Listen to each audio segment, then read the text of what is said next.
নমস্কার, সনাতন ধর্মকথা চ্যানেলে আপনাদের সবাইকে স্বাগত। আজ মহাভারতের আদি পর্বের ৫৭তম অধ্যায়ে যজ্ঞাগ্নি দগ্ধ নাগগণের নাম পর্ব শুরু করব। নারায়ণং নমস্কৃত্য নরং চৈব নরোত্তমং দেবীং সরস্বতীং ব্যাসং ততো জয়মুদীরয়েৎ।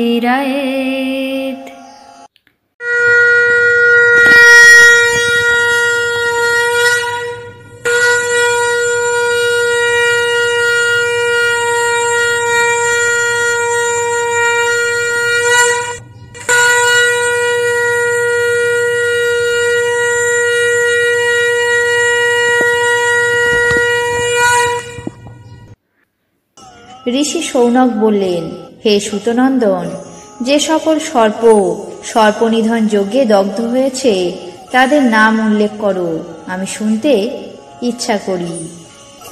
ঋষি উগ্রশ্রবা বললেন, হে দ্বিজোত্তম, সেই যজ্ঞে সহস্র সহস্র প্রযুত প্রযুত অর্বুদ অর্বুদ সর্পগণ বিনষ্ট হয়েছে।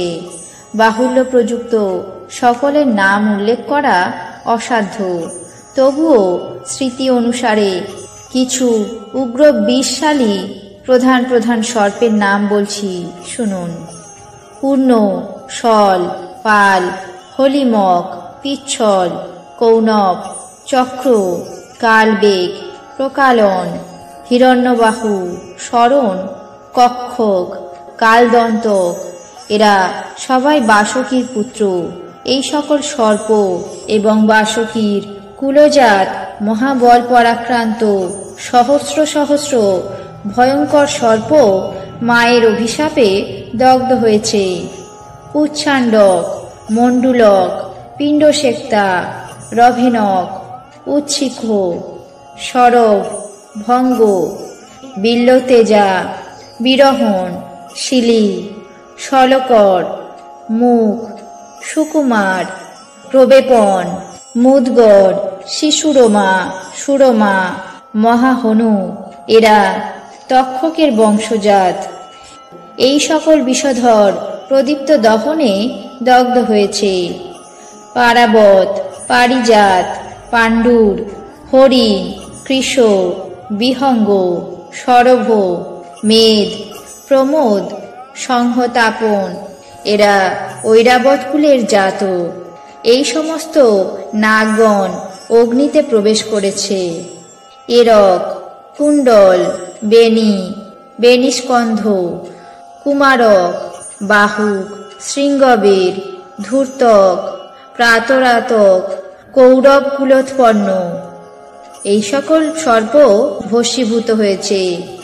শঙ্কুবর্ণ, পিঠরক, কুঠার, মুখসেচক, পূর্ণাঙ্গদ, পূর্ণমুখ, প্রহাস, শকুনি, দড়ি, অমাহট, কামঠক, সুসেন, মানস, ব্যয়, ভৈরব, মুণ্ড বেদাঙ্গ, পিসঙ্গ, উদ্রপারক, ঋষভ, পিণ্ডাকর, রক্তাঙ্গ, সর্বসারঙ্গ, সমৃদ্ধ, পঠবাসক, বরাহক, বীরনক, সুচিত্র, চিত্রবেগিক, পরাশর, তরুণক, মণিস্কন্ধ, অরণি, ধৃতরাষ্ট্র কুলজাত, এই সকল নাগগণও ভস্মীভূত হয়েছেন।